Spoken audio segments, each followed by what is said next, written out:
Hello students, welcome back to my channel Shubham lecturer. Student, इस video में हम class 12 physics के चैप्टर 2 स्थिर वैद्युत विभव तथा धारिता का एक मोस्ट इंपॉर्टेंट डेरिवेशन सॉल्व करेंगे। स्टूडेंट, इस वीडियो में हम वैद्युत द्विध्रुव की अक्षीय स्थिति में किसी बिंदु पर वैद्युत विभव का व्यंजक प्राप्त करेंगे। ये डेरिवेशन आपके बोर्ड एग्जाम की दृष्टि से बहुत ही ज्यादा महत्वपूर्ण है, तो आपको इस वीडियो को शुरू से लेकर लास्ट तक देखना है ताकि इस डेरिवेशन को आप आसानी से सॉल्व कर सकें। देखिए, मैं बहुत ही आसान ट्रिक आपको बताऊंगा, बहुत ही आसान तरीके से मैं आपको बताता हूं ताकि आपको अच्छे से समझ में आ जाए और आप किसी भी डेरिवेशन को अच्छे से सॉल्व कर सकें। तो देखिए, इस वीडियो में हम वैद्युत द्विध्रुव की अक्षीय स्थिति में किसी बिंदु पर वैद्युत विभव का व्यंजक निकालेंगे। देखिए, चैप्टर 1 में हमने वैद्युत द्विध्रुव की अक्षीय स्थिति में किसी बिंदु पर वैद्युत क्षेत्र की तीव्रता का व्यंजक निकाला था। लगभग उसी प्रकार से हमें इसको भी सॉल्व करना है। देखिए, इसमें भी हमें वही सेम प्रोसेस करना है। सबसे पहले हमें क्या लेना है, एक वैद्युत द्विध्रुव लेना है, ठीक है, क्योंकि वैद्युत द्विध्रुव की अच्छी स्थिति में हमें निकालना है। तो सबसे पहले हमें एक वैद्युत द्विध्रुव लेना होगा। तो देखिए, ये आपका है वैद्युत द्विध्रुव। वैद्युत द्विध्रुव क्या होता है? वैद्युत द्विध्रुव वह निकाय है जिसमें दो बराबर परंतु विपरीत प्रकार के आवेश एक दूसरे से अल्प दूरी पर स्थित होते हैं। तो देखिए, यहां पर ये आपका -q आवेश है और ये आपका +q आवेश है, ठीक है। इन दोनों की बीच की दूरी अभी मैं आपको बताऊंगा। तो ये आपका एक वैद्युत द्विध्रुव हो गया, ठीक है। समझ में आ गया? इतना आपको समझ में आया। अब मान लीजिए इसका जो मध्य बिंदु है, मध्य बिंदु है वो आपका है O, ठीक है। इसको हम नाम दे देते हैं O। अब देखिए, इनके बीच की दूरी कितनी है?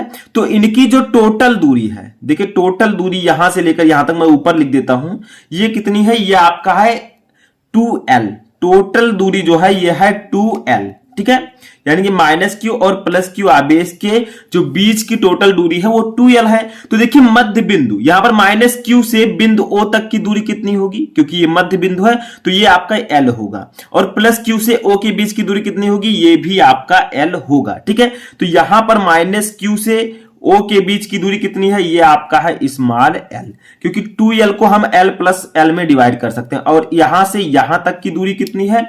ये भी आपका है स्मॉल l, ठीक है। तो आप लिख सकते हैं कि मान लो एक वैद्युत द्विध्रुव AB, इसको हम नाम दे देते हैं, ये आपका A है और ये मान लीजिए आपका B है, ठीक है। तो मान लीजिए एक वैद्युत द्विध्रुव AB किसी ऐसे माध्यम में रखा है जिसका परावैद्युतांक K है, यानी कि माध्यम का परावैद्युतांक K है। अब देखिए, वैद्युत द्विध्रुव -q तथा +q आवेश से मिलकर बना है। ये देखिए, -q और +q आवेश से मिलकर ये बना हुआ है, ठीक है, जिनके बीच की अल्प दूरी 2l है। देखिए, इनके बीच की अल्प दूरी जो है वो 2l है। अब देखिए, वैद्युत द्विध्रुव की अच्छी स्थिति में किसी बिंदु पर वैद्युत विभव की हमें गणना करनी है। तो मान लीजिए यहां से कुछ दूरी पर एक बिंदु है, ठीक है। मान लीजिए यहां पर एक बिंदु है जिसको हम नाम दे देते हैं बिंदु P, ठीक है। इसको हम नाम देते हैं बिंदु P और इसी बिंदु पर हमें विद्युत विभव की गणना करनी है, यानी कि V निकालना है, ठीक है। समझ में आ रहा है? तो ये आप मान लीजिए कि जो ये आपका मध्य बिंदु O है, ठीक है, जो आपका मध्य बिंदु O है,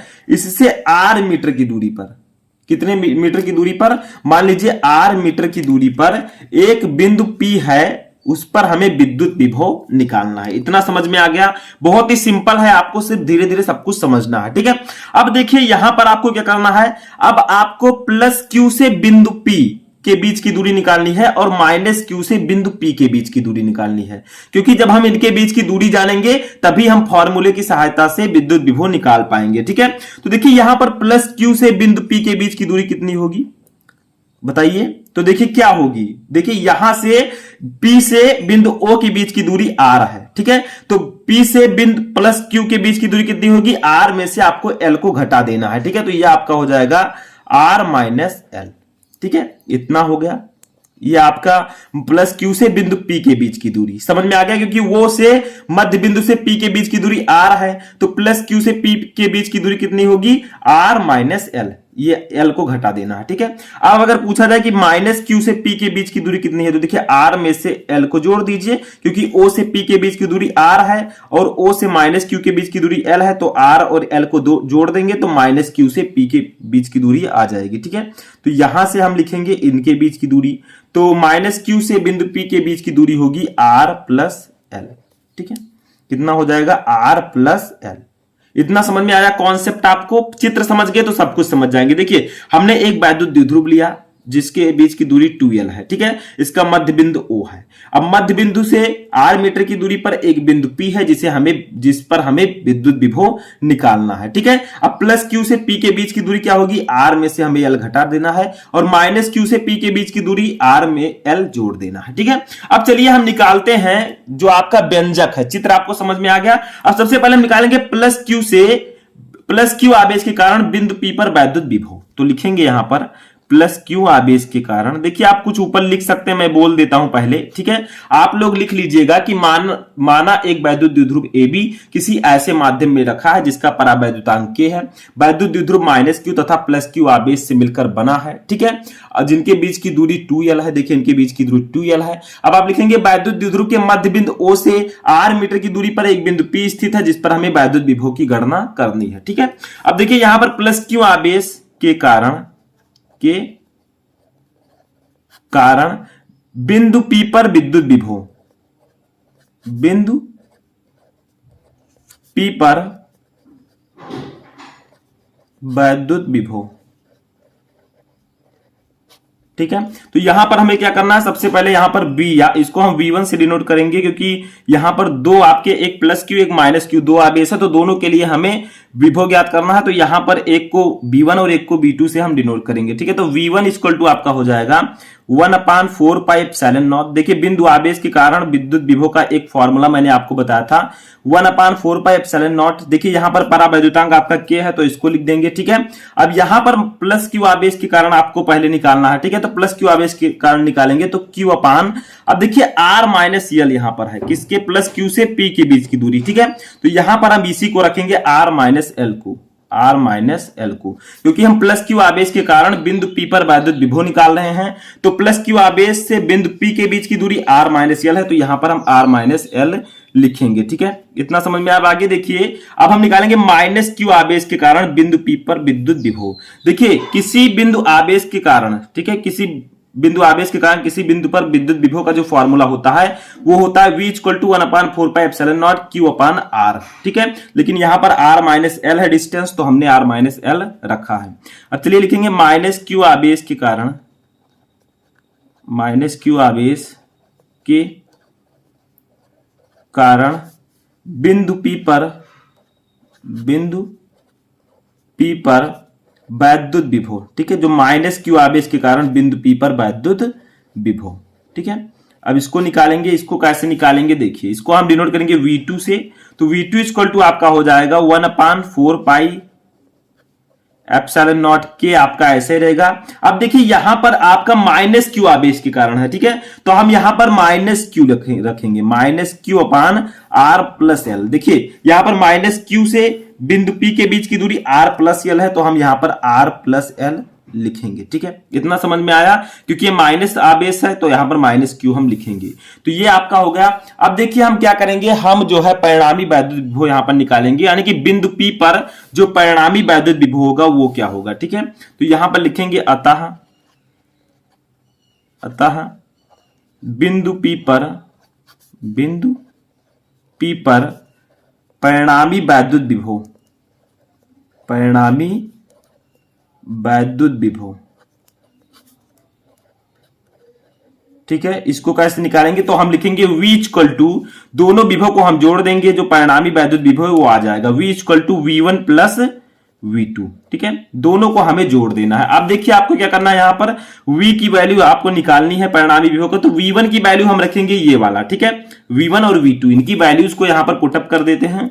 तो V1 की वैल्यू है 1/4πε0 K into Q/R minus L, ठीक है, R माइनस L। वही V2 की वैल्यू कितनी है, इसको हम ब्रैकेट में लिखेंगे। देखिए ये आपको हम इस माइनस को हम आगे भी लिख सकते हैं, तो लिख सकते हैं minus 1/4πε0 K into Q/R plus L, ठीक है। इतना समझ में आया, ये आपने लिखा। अब इसको सॉल्व कर लेंगे, हमारा विभव आ जाएगा जो हमें निकालना था, ठीक है। तो V इक्वल टू, अब देखिए इसमें आपको क्या करना है, पहले लिखना है 1/4πε0 K into Q/R minus L, ठीक है। और ये प्लस माइनस मिलकर माइनस हो जाएगा, तो माइनस हो जाएगा 1/4πε0 K into Q upon R plus L, R plus L.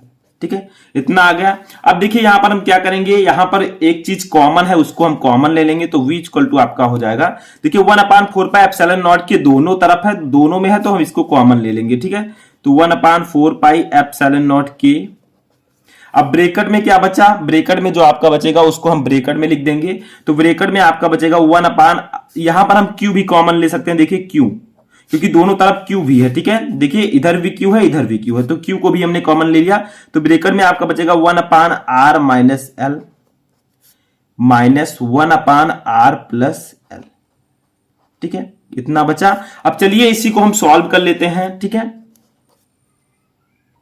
तो देखिए इसको कैसे सॉल्व करेंगे, तो हमारा हो जाएगा v इक्वल टू, ये आपका q अपान 4πε0 के ऐसे ही रहेगा 4πε0 के।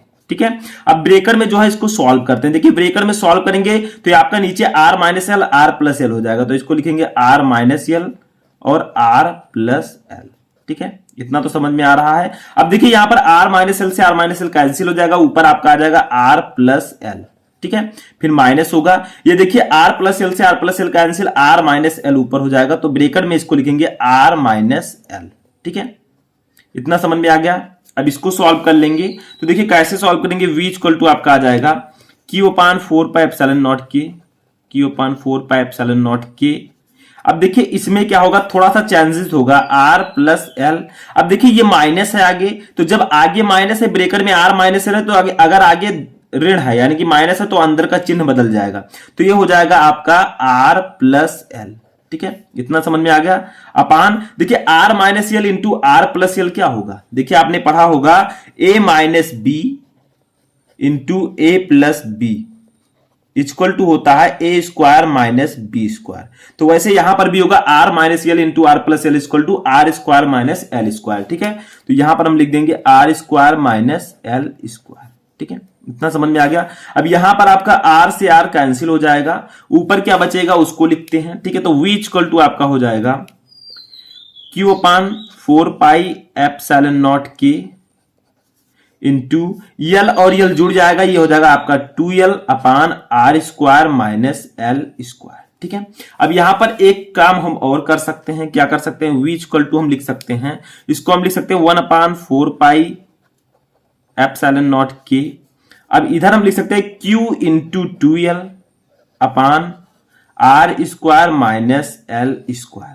अब चूंकि हमें पता है, यहां पर हम यहां पर लिख सकते हैं चूंकि q into 2l equal to होता है p, यानी कि विद्युत द्विध्रुव आघूर्ण p। ठीक है, तो ये हम लोग या आप लोग नोट कर लीजिएगा, q into 2l equal to p, तो हम q इंटू 2l के स्थान पर p रख देंगे। ठीक है, तो हो जाएगा हमारा यहां पर v इक्वल टू 1/4πε0 के into p upon R square minus L square. लेकिन अभी ये समाप्त नहीं हुआ है, क्योंकि आप लोगों को पता है, देखिए यहां पर जो L है, ठीक है, उसको आपको लिखना है, जो R है तो लिखेंगे हम लोग यदि L का मान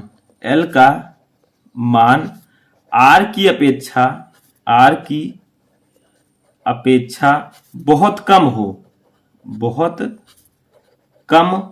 हो। ठीक है, यानी कि जो L की वैल्यू जो है वो R की अपेक्षा बहुत कम है, तो हम क्या लिख सकते हैं, यहां पर L इक्वल टू 0 लिख सकते हैं। तो L इक्वल टू 0 होगा तो L स्क्वायर इक्वल टू भी 0 होगा, तो L स्क्वायर इक्वल टू भी आपका 0 हो जाएगा। क्यों, क्योंकि देखिए इस चित्र में देखिए जो L की वैल्यू है, L क्या है, माइनस Q से O के बीच की दूरी स्मॉल l है, तो L की जो वैल्यू है वो R से बहुत कम है, क्योंकि मध्य बिंदु O से P के बीच की दूरी देखिए R है, तो R की अपेक्षा L की वैल्यू बहुत कम है, तो यहां पर L की वैल्यू हम 0 रखेंगे। ठीक है, तो यहां पर अब ये हमारा ऊपर वाला क्या हो जाएगा फॉर्मूला, v इक्वल टू 1/4πε0 के इंटू p अपान, देखिए r स्क्वायर है माइनस एल स्क्वायर, तो L के स्थान पर 0 रख देंगे, तो ये आपका r स्क्वायर बचेगा। ठीक है, कितना बचेगा, r स्क्वायर वोल्ट। ठीक है, तो ये आपका इतना, यही है अच्छी स्थिति पर किसी बिंदु आवेश विद्युत द्विध्रुव की अच्छी स्थिति पर किसी बिंदु पर वैद्युत विभव का सूत्र। ठीक है, लेकिन मान लीजिए कि निर्वात या वायु है। ठीक है, तो लिखेंगे निर्वात या वायु के लिए, निर्वात अथवा वायु के लिए। ठीक है, जो k की वैल्यू हम लेंगे, जो परावैद्युतांक की वैल्यू लेंगे, क्योंकि वहां पर मैंने मारना था परावैद्युतांक है, ठीक है, लेकिन यहां पर अगर निर्वात या y हो तो k की वैल्यू 1 लेंगे। तो यही फॉर्मूला हमारा हो जाएगा v equal to 1/4 pi epsilon naught into p upon R square volt, ठीक है, वोल्ट। तो वो फॉर्मूला हमारा कुछ इस प्रकार से आएगा और यही होगा आपका क्या, वैद्युत द्विध्रुव की अच्छी स्थिति में किसी बिंदु पर वैद्युत विभव का व्यंजक या फॉर्मूला। इस तरह से आप प्रूफ कर सकते हैं बहुत ही आसानी से, ठीक है।